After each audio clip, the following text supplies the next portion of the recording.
Hey everybody, it's Jeff Segal here with Lee Keen. This is the 2009 Grand-Am Rolex GT champion with me.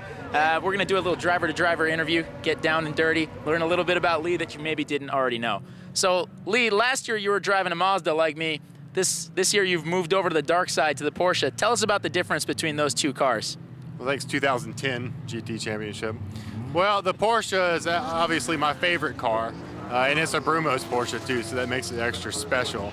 You know, the Mazda's tube frame, and the Porsche is more of a production car, more of what you see on the street. Both are really fun to drive. Both you race in the GT class here in the Rolex series, so they're extremely competitive. They're fast, and which one's harder to drive? A poorly set up Mazda is pretty hard to drive in the rain. Perfect. So you drive a Porsche on the street, a Porsche on the track, you've driven a Mazda on the track before. Tell us about your street car. What are you driving there? Well, I drive a Nissan on the street actually, and so I support the Japanese. I haven't quite got to the Porsche level yet, but maybe one day. But my Nissan has about 750 horsepower, so it gets the job done from red light to red light. And it's what? It's a Sentra or an Altima, something simple like that? I mean, tell us about it. You know, what are the specs on this thing? You seem to have a little need for speed, so tell us about it. The Nissan GTR got some bigger turbos on it, lowered the suspension, with bigger tires on it, big fenders on it. Just trying to get to the grocery store as fast as I possibly can, I guess. So you're a star race car driver. You know, hugely successful. That must take some training. Tell me about what you do in the off season to stay sharp, to stay lean and toned like this. Well, obviously you can hit the gym, run around in circles. That stuff's not that fun. I prefer to, you know, do snowboarding, wakeboarding, things like that.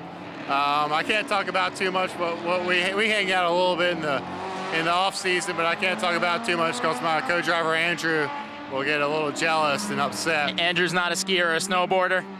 He skis, that's the main problem, because we snowboard, and we like to shred up the snow pretty good. So you're all about big air on the snowboard. Have you ever gotten big air in a car? Yeah, let's see, at Nürburgring, there's some places you can go flying. I don't think I've ever gotten, oh yeah, no, I have. Ran off the track a couple of times and got big air, but not quite the air that you've got. The most air I've seen you get was at Daytona, and you were 4 or 5 feet, 6 feet off the ground, but upside down was the part I remember. Well, I go for maximum commitment. You know, I'm looking to impress the judges and really go for hang time. I don't know, when I passed you on the apron while you were upside down, I gave you a 10 out the window, but I'm not sure if you saw it. Well, obviously last year was a great season for you in the championship and winning races. And this year hasn't been quite there for you. But what was your best moment of the year, 2011? I think the best moment of the year was probably Laguna Seca. We finished second.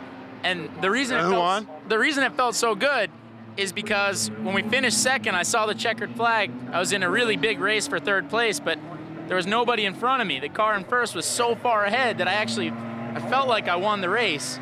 This guy actually won the race, but you know, in terms of behind them, you know, we were the first of the rest. I saw you in my mirror. You were in there. Best of the rest, so I felt pretty good about that one. Yeah. That was a good moment. That's good, and we were on the podium together, spraying. Yeah, I'd like to apologize. I think her name was Anna. She was a Continental girl at Laguna Seca, and I got a little bit anxious on the podium, and I may have gone too far spraying her, and she didn't look happy. So if you're out there, I'm sorry, and I'll make it up to you.